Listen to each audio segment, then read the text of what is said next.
I could not function without taking a Percocet at night. I could not sleep. I couldn't do anything. I was excited to take it. ROTN,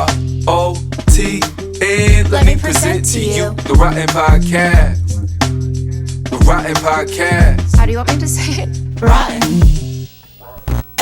And welcome back to another episode of the ROTN Podcast. We are on episode 37. Woo woo! Coming live from the morning. Tiffany is looking pretty sleepy over there. Somehow got her out of bed to do this. But I know. Honestly, I didn't go to bed till like 4 a.m. last night after we woke up from watching Alone. Yeah. I don't know why. I could not fall asleep. Like when we went into the bedroom? I have been struggling with my foot lately. I don't know why I said that so weird. I'm clearly tired. But I have been struggling with my freaking foot. Why don't you tell people what happened with your foot? Okay, so when I was a dumbass that had just recently graduated from UCLA, I decided to live in Skid Row. Like literally 5th and Spring, pretty much Skid Row is like 4th and Broadway. If you know, it's just one block down. And I couldn't afford anything, so I got a really tall loft that was maybe 1,200 square feet that I was going to share with my sister, and my sister did not want this place because there were no walls. So in exchange of me wanting to get this place, I was like, I will put up curtains that will cover us so that, you know, we can have separate living areas. So to like put up these walls, it was so long. It was a weird shaped room. And so I had to put up curtains 20 feet across. And they were like heavy duty blackout curtains. They probably weighed in total like 30 pounds for all of it, if not way more than that.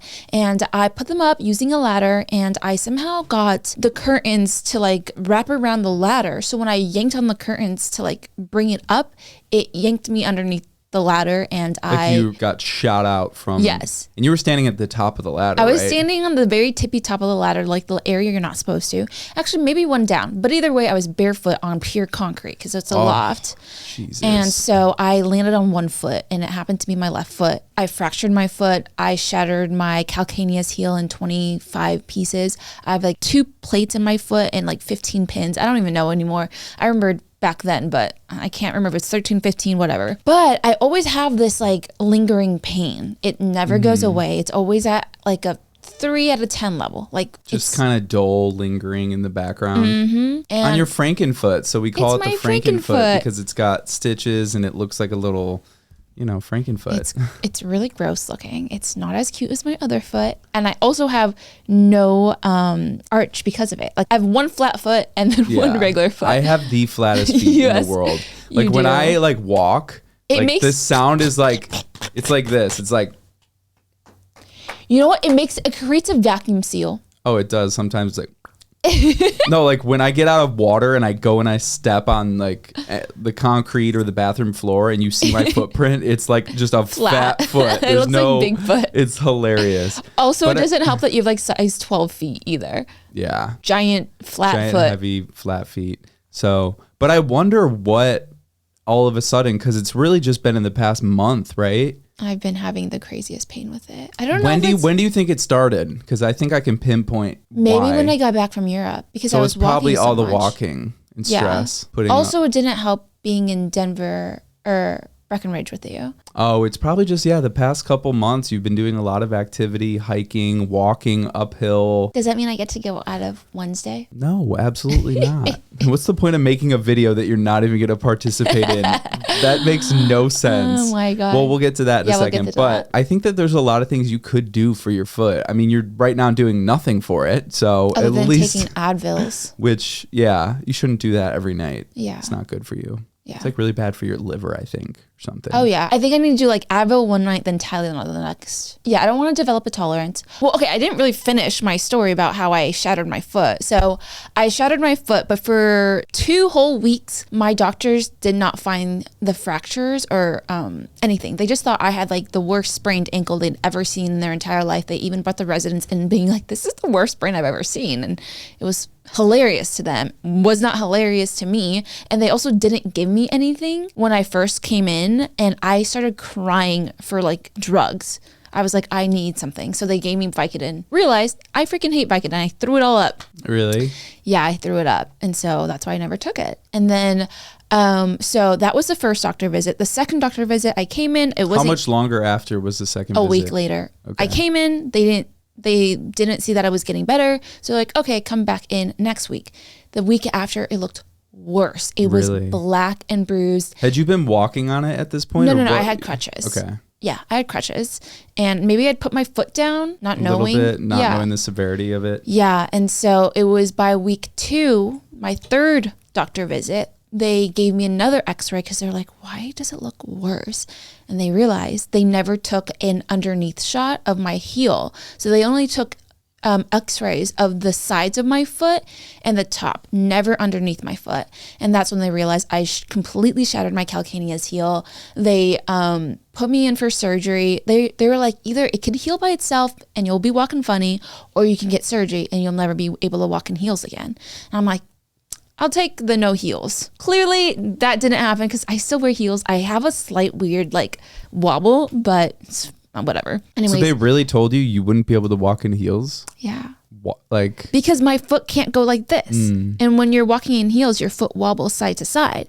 So that's why if I'm walking in uneven ground, I can walk in elevated ground, like up or down. But if the incline is sideways, like if I'm walking sideways on a hill, it feels so uncomfortable. And I sometimes think you don't believe me, but like it freaking hurts. Why do you think that? I don't know. I feel like people don't believe me when it's like, it hurts for me to walk on uneven ground. It hurts for me to walk on uneven ground, so I can't with imagine. Your flat feet. Yeah. Yeah. So I got surgery. Didn't realize the severity of the surgery. I thought I was going to be in surgery for like 3 hours and leave home the next day. I was in the freaking hospital for 5 days. You were in the hospital for 5 days? None of my friends visited me because I didn't know the severity of it. I thought I was going to be in and out. I was hospitalized. Did they not tell you going into it, like, hey, this is going to be a procedure that's going to take this much time? No. You know, that would be my first question, would be like, how long am I going to be in the hospital? No, they didn't make it seem like it was a big deal at all. So I just thought I was going to be in and out. My sister, who was living in town like 10 minutes from the hospital, didn't even visit me once because she was just like, oh, you're coming home. You're coming home the next day. The next day you're coming home. Why is no one being a good friend to you? I mean, my ex was with me, but I also don't like being a burden on anyone. So I didn't really tell anyone. I mean, I told my sister, but I didn't even tell my best friends ever. You probably downplayed it. Yeah, I definitely downplayed it. So you thought you'd go in for 3 hours, but you ended up having to be there for 5 nights? Yes. And I was in so much pain, but I didn't want to like push the little button that gave you... Too prideful. I mean, I pushed it once in a while, but like it was like a self-servicing morphine. They gave you that? Oh yeah, this was like back before they realized how freaking addicting opium was and like opiates. They've known for a while because this wasn't that long ago. This was 2015. Yeah. I feel like they didn't really start talking about it 2018. But either way, when I left the hospital, they prescribed me Percocets, and if you know about Percocets, you know it's like one of the strongest opiates ever. It is highly sought after. It's better than Vicodin. Like, they prescribe Vicodin pretty regularly still, I feel like. Yeah. No, Percocets, sorry, you don't really get that. And I think it's a little bit of like rappers rapping about Percocets. Percocets, which fucking sucks. But I almost got addicted to Percocets because I could not function without taking a Percocet at night. I could not sleep. I couldn't do anything. I was excited to take it.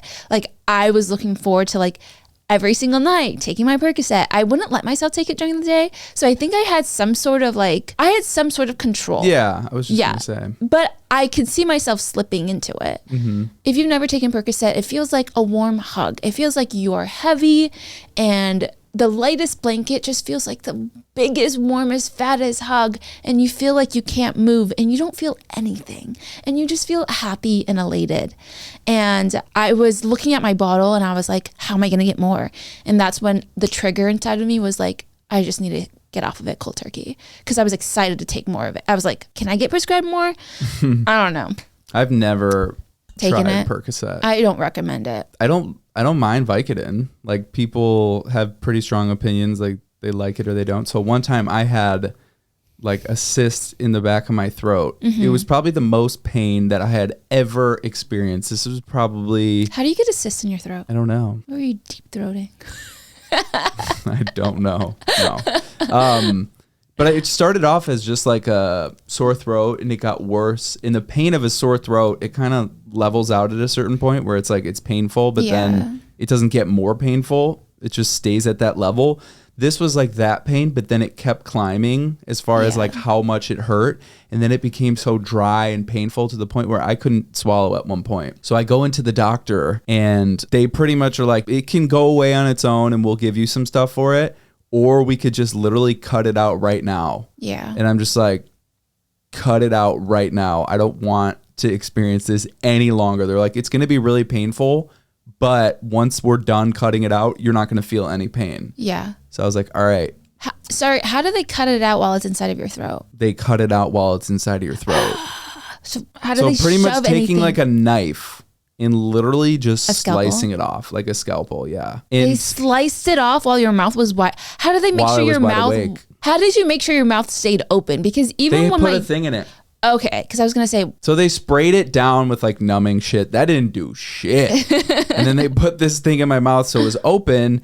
And then they pretty much just took this scalpel and then they started to press on it. And then they just kept pressing until you know when you're getting a massage and they're like pressing hard and then it starts to get so painful and you're like, this might be one of the most painful things I've ever experienced. And you're like, it's like that feeling, but then it just gets harder and harder and it goes so deep to the point where it was like the most insane, humbling pain that I've ever experienced in my life.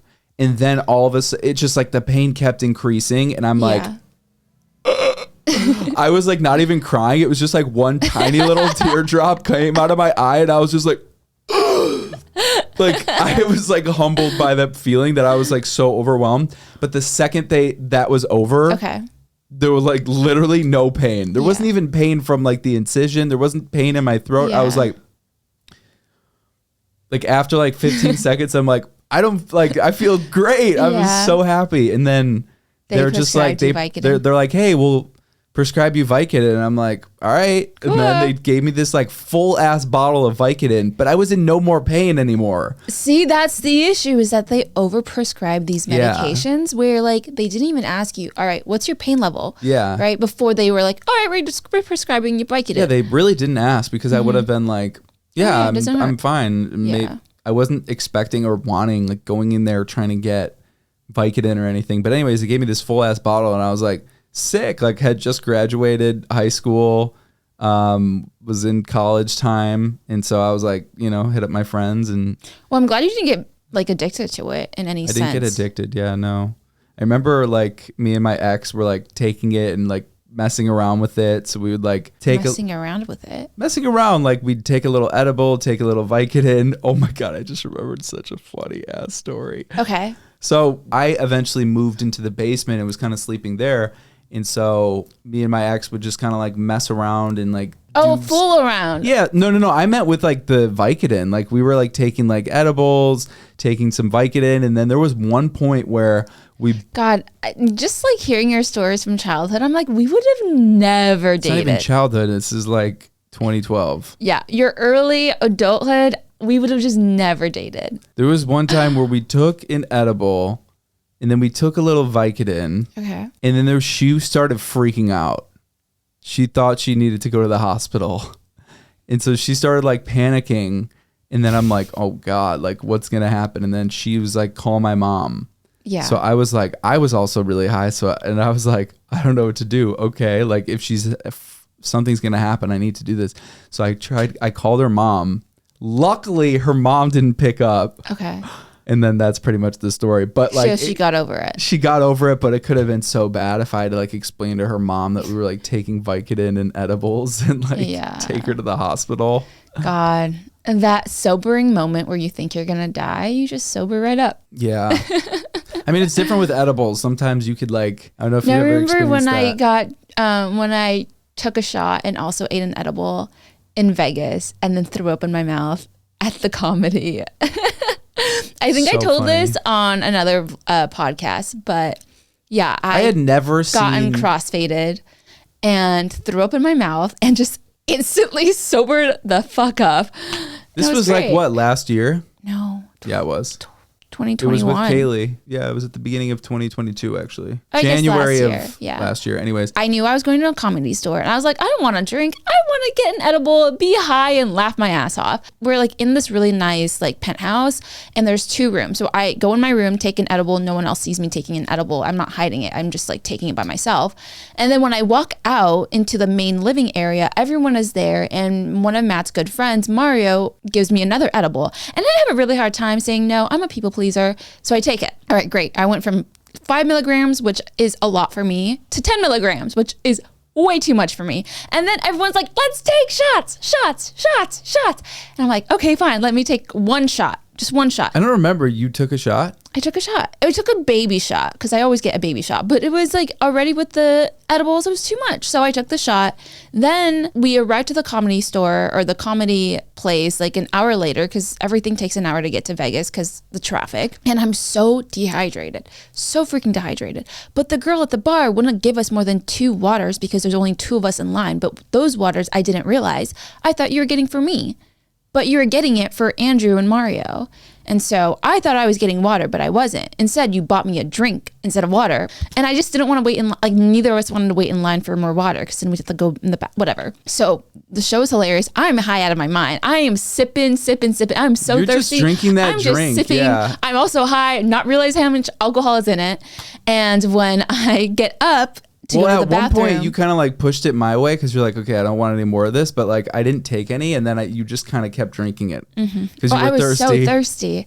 Yeah. So after the show ended, I went to the bathroom, and that's when it fucking smacked me in the face that I was high and drunk out of my And mind. so we're all outside of the bathroom, like Waiting for me, yeah. waiting for you, kind of down by the hallway. And there's a guy who's like cleaning up, and he goes and he was like in the bathroom. And then he comes out and he's like, "Hey, is that your friend in there?" It was actually the comedians that were standing out with their little tables so that you would buy their merch and whatnot.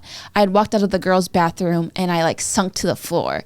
And then one of the comedians was like, "Hey, is that your girl?" And then I'm like, "What do you mean?" And then I'm like, "No, like Tiffany would never like be having an issue like throwing up or anything. Like she's not that messed up."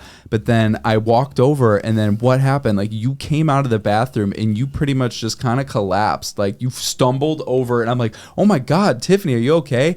And then there was like a janitor like cleaning up. So there was the garbage there, and you were like, I was like, "I need the like I'm gonna throw up. I need it." And he's like struggling to even open the garbage bin. And then he gives me a plastic bag, and then like he gave you the plastic bag. You're struggling to even open it because you got like thick fingers and no nails. And so "Wow." I mean, you were see. struggling with it. It took really long. Either way, I ended up having to throw up in my mouth, swallow it, and then I sobered the hell up. So nasty. Yeah. But anyways, that was the only time I've ever seen you like inebriated to the point where you couldn't really stand, and you kind of had like just lost. It's almost like everything, I think you said like when you sat down in the bathroom, everything kind of just like hit you at once, because you have a weird metabolism where you have a very fast metabolism because you're 40 pounds, but also it takes a very long time for like edibles to work into like get into your bloodstream and stuff. So I think that everything started to like hit you a little bit later, and when you were sitting down, and then you got up and you couldn't stand. And I remember being so scared. Really? I was like, what is wrong? Because in my head, I was like, you didn't take enough substances to justify this reaction. So maybe there's something wrong with you. Like You thought someone drugged me? I didn't know. It was Yeah. just like panic, because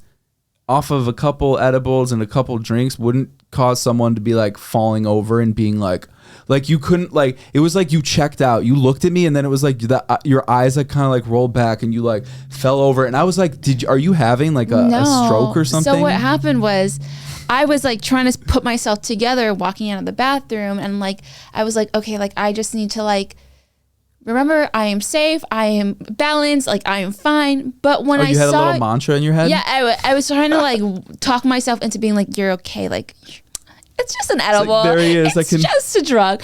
It's just being drunk. But when I saw you, because I feel so safe with you, I kind of just allowed myself to like let go of like whatever ounce of dignity I had left. Oh, that's kind of like romantic. Yeah, in a I just weird felt way. safe. I knew you would take care of me. So then I was like, okay, like let me just like not even try to balance myself. I'm like let myself like feel what I need to feel. which is why I finally like threw up when So you were funny. around. But yeah, that reminds me of just, I don't like feeling not in control of myself. So I don't really let myself, like, even when I take edibles, I only take it at nighttime just so I can sleep and like dulls the pain, but I don't allow myself to feel out of control during the daytime. But I think that stems from, you know, like my family has addiction problems, and Yeah. that's the last thing I want for myself. And so when I felt myself slipping with Percocets, I was like, I don't want that. But this reminds me, I did not tell you a crazy story that Allison told me yesterday. Should I tell it? Is it about Addiction. Okay, sure. Okay, so I have a friend who is living inside of a house with like one of her best guy friends, Alex. And Alex has a back house inside of his house that is like an ADU. And what I didn't realize is that he has been Airbnb-ing it out. And so he had put it up for Airbnb. He'd been getting money from it, passive income. Normally he'd been booking them for like, I don't know, like 2 weeks at a time. And he's like, it's like not super cheap. It's like $150 a night to book out his ADU, which is a great price. And so he, like someone messaged him, 40-year-old white male, looked completely normal, healthy looking, whatever. And he shows up to Alex's place in a walker. And Alex and Allison are like, what's going on? Like, why does he have a walker? He looks super healthy in his photos, like on Airbnb. Like, okay, like maybe he just got into an accident. Well, a few days pass. It's like day 3 of him staying in, and he has his dogs there as well. And he lets the dog out, and the dog is barking, and he's not like shushing it or making it come inside. And Allison is like, is this guy okay? Like her mind goes straight to like, did this guy die or like is in need of something? And, you know, no one's checking up on him.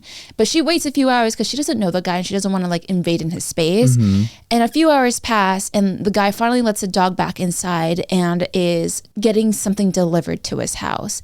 And she sees that the delivery guy is holding like a black bag with no like a plain, Like an alcohol bag. exactly. And she sees and she can see the outline of it. There's a giant bottle of alcohol in it. And she's like, okay. And he's wearing gray sweatpants, and she sees the back of his sweatpants and it is stained in brown. And she's like, there's no way. There's no way. And so she tells Alex, and he's like, oh, that's so weird. They joke about it. A few days pass, and they hear aggressive knocking at the front door. And it's like his friend. And no one hears it for like 10 minutes, and he keeps getting louder and louder. But then Alex sees on the Ring camera that there's a guy in the front door. So then he opens it, and he's like, is everything okay? He's like, hey, where's this guy at? And he's like, oh, he lives in the back house. So he just assumed it was a friend. Then 2 days later, the fucking cops come banging on the door. And he's like, what's going on? And he's like, where's this guy at? And they're like, oh, he's in the back house. And he's like, can I ask what's going on? He's like, yeah, we're doing a welfare check. Alex asks the cops like, okay, can you do a welfare check and then come back and tell me what's going on? The cops never say anything. They check on him and they leave. 2 days later, again, at this point, he's contacted Airbnb. He's like, this guy needs to get out of my house. Like, he's not all right. There's something wrong with him. People keep coming looking for him. 2 days later, another guy shows up and he's like, hey, I'm with the rehab center. We're checking up on this guy. Let's call him Chris. We're checking up on Chris. Where is he? He's like, oh, he's in the back house. So he talks to Chris for an hour. He comes back to Alex and he's like, hey, just letting you know, it's really bad. Luckily, we caught it early enough that, you know, he's willing to come to rehab with us, but you are going to need a biohazard team and removing everything from your back house. What? Turns out Chris had bottles and bottles and bottles of liquor all strewn around the back house, and he had only been living there for 10 days.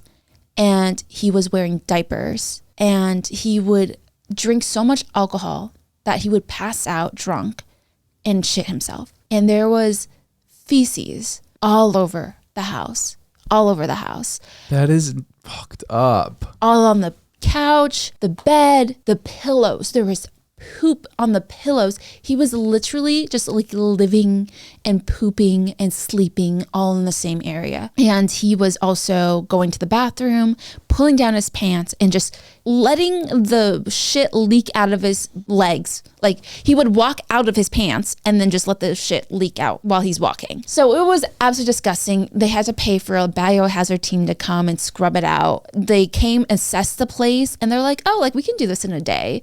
They ended up staying and doing it over 2 days because of how bad it was. And Airbnb is not really helping with anything. And then on top of that, luckily Alex is in contact with Chris's mom, and Chris's mom was the person that was calling for the welfare checks. And she's like 65 and she has to take care of her 40-year-old son that's struggling with, she is an angel. That's insane. And so she's going to pay for everything. They're in contact, which is really great. But like, he was literally on a bender. And imagine if he stayed the full like 30 days. He was supposed to be there for 30 days. He probably would have died inside of Alex's house. Yeah. And so I don't know, addiction really freaks me out, and I'm just glad that they're safe. But yeah, she showed me some of the photos. It was crazy. That is like such a nightmare. I feel like that's one of those things where you think about the cons of like renting out your spot is dealing with like insane shit like that. Literally, no pun intended. I mean, speaking of shit we've had to deal with. Yes. Freaking Theo, man. Theo. I don't know what he got into, but that little boy, his brain is developing at a very slow rate, and he just loves to eat everything he possibly can. Lord knows what he's doing out in the backyard. To eat toys. He likes to eat toys. He likes to eat grass. He likes to eat anything, dirt, mud. Like, he'll put anything in his mouth. I don't know if it's just because he's so hungry and we need to feed him more. I think it's a little bit of that.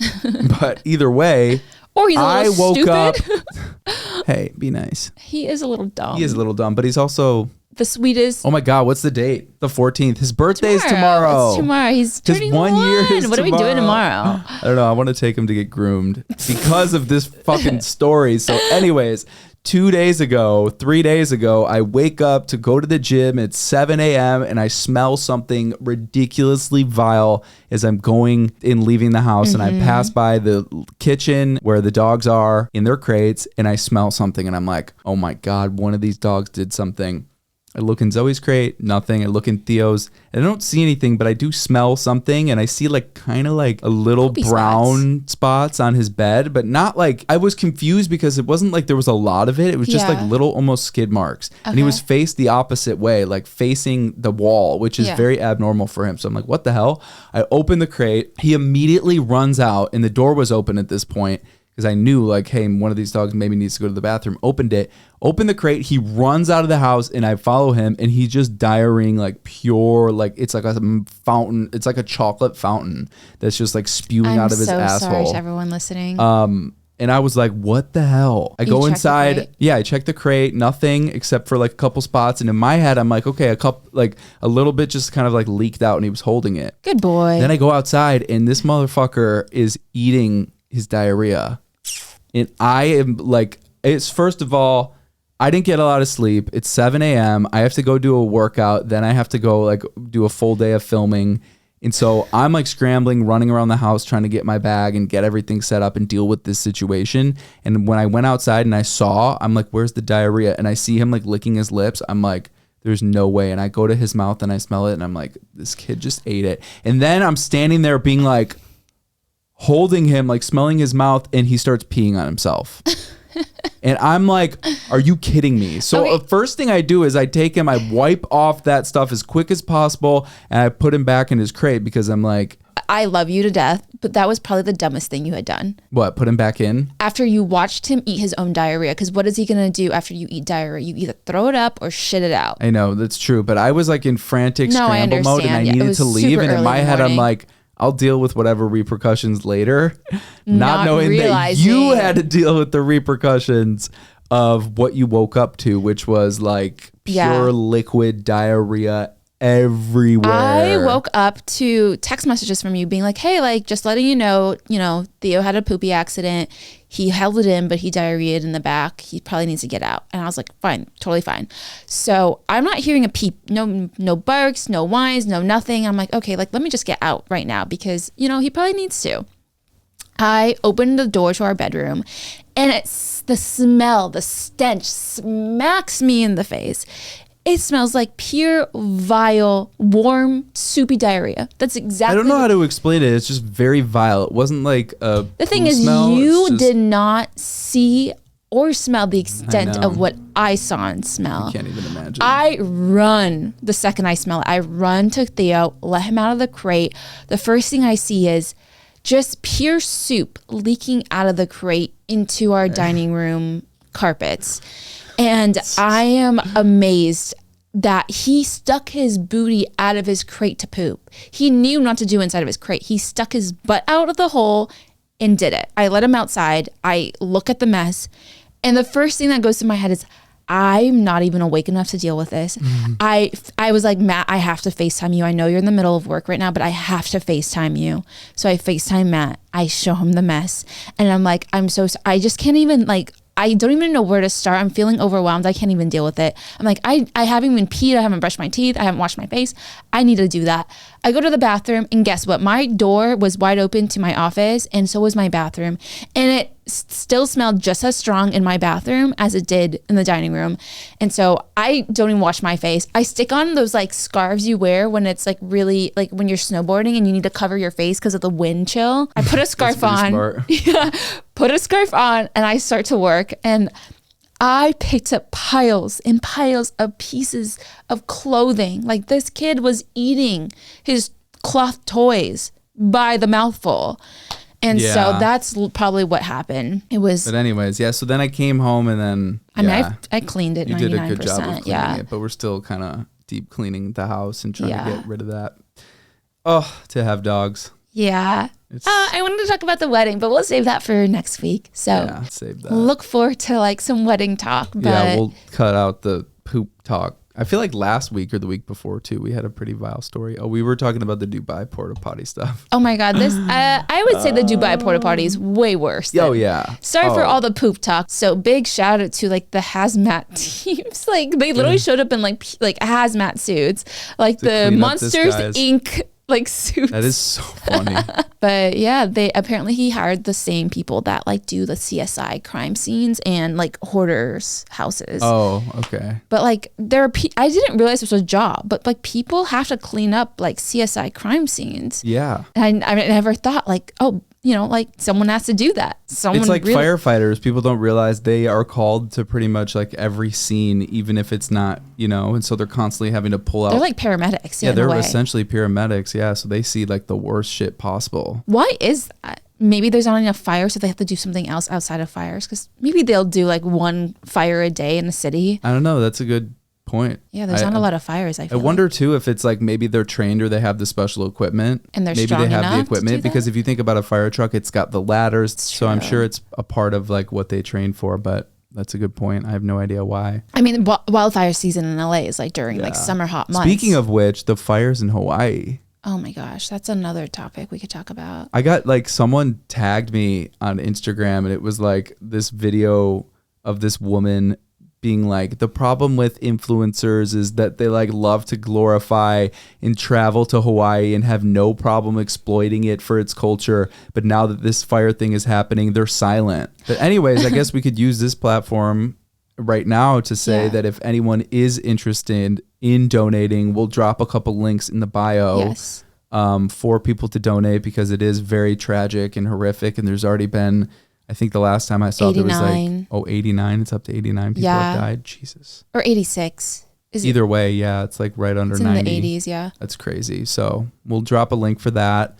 Use our platform at least to shed some light. Yeah. Yeah. We're not so rotten all the time. And that's it for today. We got rotten stories, but not so rotten. True. All right. Well, if you guys haven't already, give us those 5 stars, baby. And give us a freaking comment. Drop a comment. What should the comment be? It can't be poop related. No, we can. Have you ever broken anything? Yeah. Have you ever broken any bone? I've never broken any bones. Lucky you. Yeah. Have you ever broken any bones? And if you have, let us know which bones they are. That, and you can also maybe tell us what's the most painful thing you've ever experienced, because mine was definitely getting the cyst removed. Well, mine was definitely breaking my bones. So let us know below. All right. Well, we'll see you next Tuesday. See you next Tuesday. Bye, guys.